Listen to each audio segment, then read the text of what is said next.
এইটা হলো junction station. আর একটা ট্রেন ছাড়ে যাইতেছে।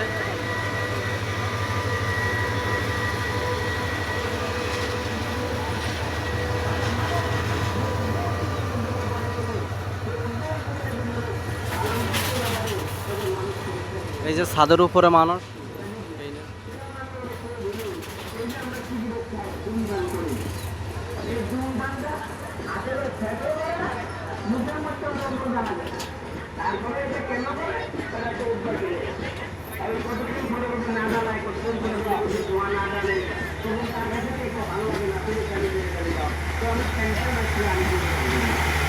অনেক বড়।